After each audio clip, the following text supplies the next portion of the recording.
Assalamu alaikum warahmatullahi wabarakatuh. Hello dear students, good evening. My dear students, how are you all?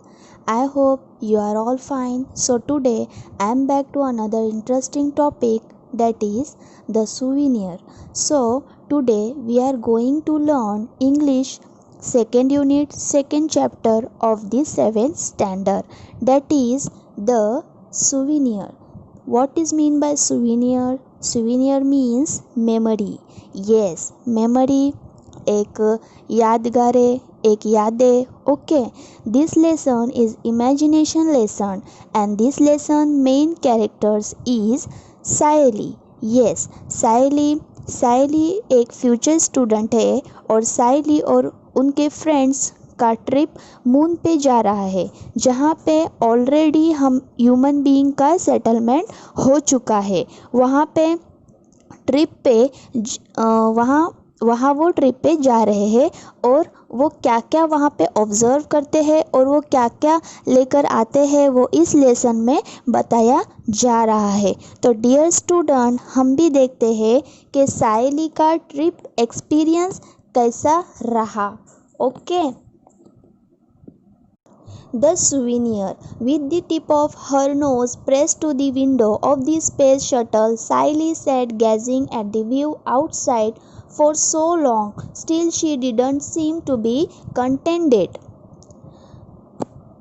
अपना nose window की जो कांच होती है ना, उस पे प्रेस करके सायली विंडो से बाहर देख रही है और वो देखती जा रही है कि आउटसाइड का व्यू इतना अलग था और इतना अच्छा दिख रहा था कि वो बहुत देर से बाहर का व्यू देख रही है. वो कितने टाइम से देखती ही जा रही थी. ठीक है. She had read the description of this view several times before and had seen this scan on the video too. उसने डिस्क्रिप्शन भी पढ़े थे, उसने वीडियोस भी देखे थे, फोटोज़ भी देखे थे.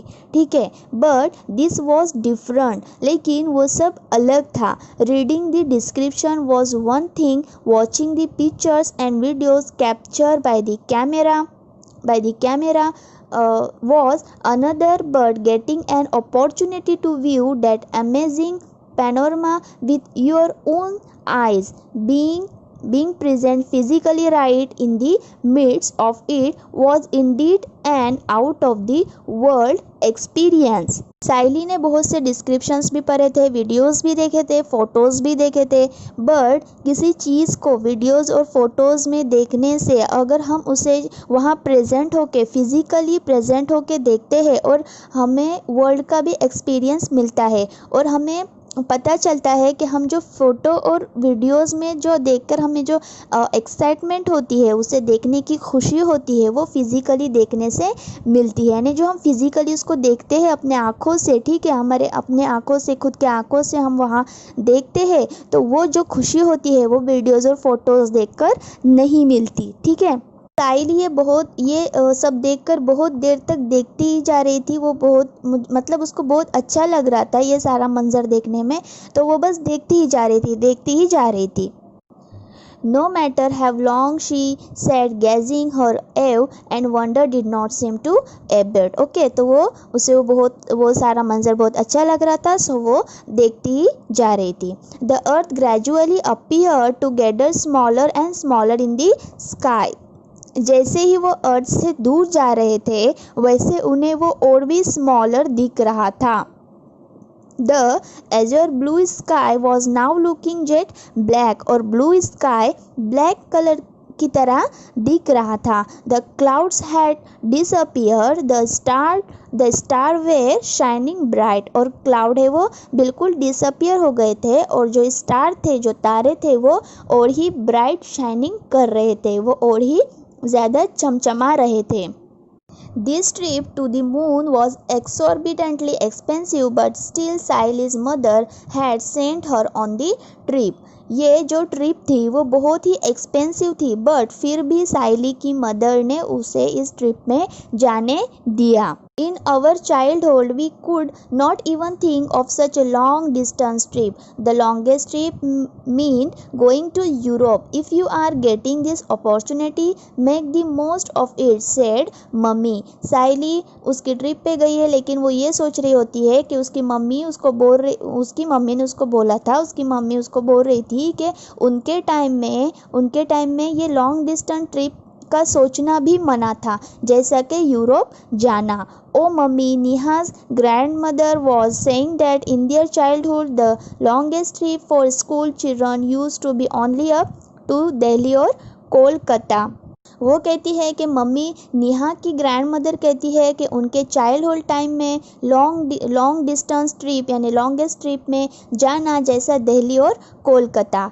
It seems so funny, isn't it? said Sally, laugh. Remembering the incident made her laugh even now.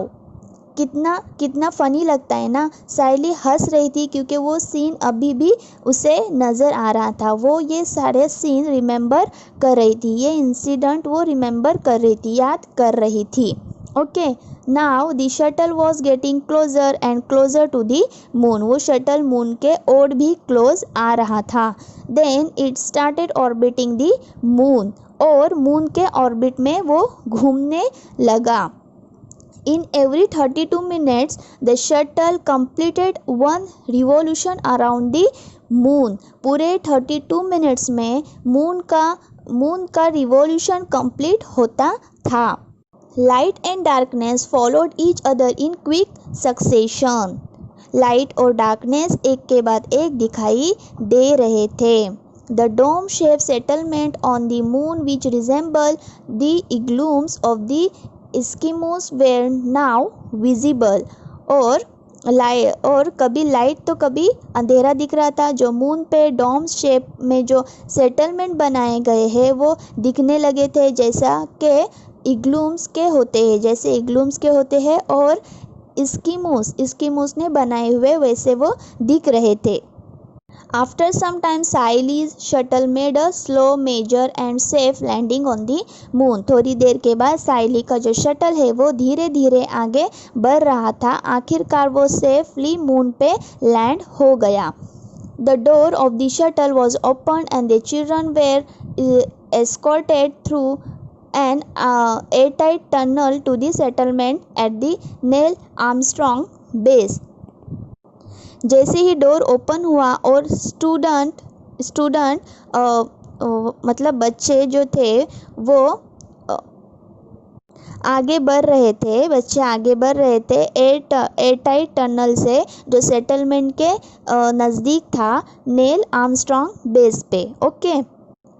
The receptionist at the entrance to the base gave some instructions at the very outside. जो receptionist थी entrance पे वो instruction देने लगी थी. I welcome you all to the Neil Armstrong base to make your stay on the moon pleasant and comfortable. उसने कहा, मैं आप सबका वेलकम करती हूँ नील आर्मस्ट्रॉन्ग बेस पे. I would like you to take certain precautions. Listen carefully to my instructions and please follow them during your stay. उसने कहा, मैं आप सबका वेलकम करती हूँ नील आर्मस्ट्रॉन्ग बेस पे. मैं आपको बताना चाहूँगी कि आपको कुछ प्रिकॉशंस लेने हैं. वो बताती गई और बोली कि जब तक आप यहाँ हो यहाँ के इंस्ट्रक्शंस फॉलो करने पड़ेंगे. You know that the gravitational force of the moon 1/6 that of the earth. आपको पता ही है कि जो ग्रेविटेशनल फोर्स है मून का अर्थ से वो 1/6 है. In the human settlement on the moon, a gravitational force equivalent to that of the earth has been artificially maintained, but outside those settlements, the gravitational force of the moon is at work. वो कहती है कि gravitational force है moon का अर्थ से 1/6 और human settlement जो बनाया गया है वो ऐसे बनाया गया है कि जो ग्रेविटेशनल फोर्स जितना अर्थ पे है उतना ही मून पे भी है. तो हम आर्टिफिशियली मेंटेन कर रहे हैं. But outside those settlements, the gravitational force of the moon is at work. You will have to be extremely careful when you roam around there.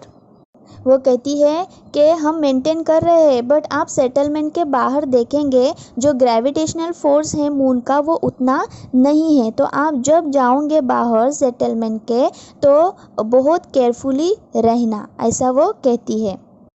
The second point to remember is related to shopping on the moon। और second point ये है जो कि shopping से related है कि जब आप शॉपिंग कर रहे हो तो वो पॉइंट आपको याद रखना होगा। You all must be interested in carrying souvenirs back home from the moon। ऐसा लगेगा कि आप मून से कोई ना कोई आर्टिकल्स लेके जाए घर पे यहाँ से, ठीक है। जब आप शॉपिंग करने जाओगे तो आपको ऐसा लगेगा कि आप कोई ना कोई आर्टिकल्स यहाँ से लेके जाए। Okay, please buy the articles only from the shop which are inside the dome shape settlement. और आप वही आर्टिकल्स खरीदिए जो डोम शेप सेटलमेंट के अंदर है। There you will be assure of genuine articles. आपको वहाँ पे जेन्युइन आर्टिकल्स मिलेंगे। Do not buy anything from the unauthorise shop outside the settlement. और वो कहती है कि आप बाहर के अनऑथोराइज शॉप से आप कुछ मत लीजिए, ठीक है। I wish you a very happy and pleasant stay on the moon. और वो आखिरकार सबको विश करती है कि आपकी जो जर्नी है यहाँ पे वो हैप्पी और प्लेजेंट रहे, और आपका स्टे यानी आपका यहाँ पे रहना वो भी हैप्पी और प्लेजेंट रहे मून पे। Okay, so dear students, I hope आपको ये अच्छे से समझ में आया होगा। आज के लिए बस इतना ही, इसके आगे का हम देखेंगे नेक्स्ट वीडियो में। ऑलरेडी मुझे लगता है कि वीडियो बहुत लंबी हो रही है, इसलिए मैं ये वीडियो यहीं पे रोक देती हूँ ताकि वीडियो भी ज़्यादा लंबी ना हो और आप ज़्यादा बोर भी ना हो, ठीक है। और आई होप आपको ये अच्छे से समझ में आया होगा। अगर आपका कोई भी डाउट है तो आप मुझे कमेंट में कर सकते हो, मैं आपका डाउट क्लियर कर दूंगी। और मैं आप सबको सॉरी कहना चाहती हूँ कि मैंने 2-3 दिन कोई वीडियो अपलोड नहीं किए, क्योंकि थोड़ा नेटवर्क प्रॉब्लम था जिसकी वजह से मैं वीडियो अपलोड नहीं कर पाई। ओके, तो उसके लिए सॉरी। और ये वीडियो अच्छा लगा होगा तो प्लीज़ एक लाइक ज़रूर करना और सब्सक्राइब, अगर आप नए हो तो इस चैनल पे नए हो और इस वीडियो को अगर आप फर्स्ट टाइम देख रहे हो तो प्लीज़ चैनल को सब्सक्राइब ज़रूर करना। फिर मिलेंगे नेक्स्ट वीडियो में, तब तक के लिए बाय बाय एंड खुदा हाफिज़।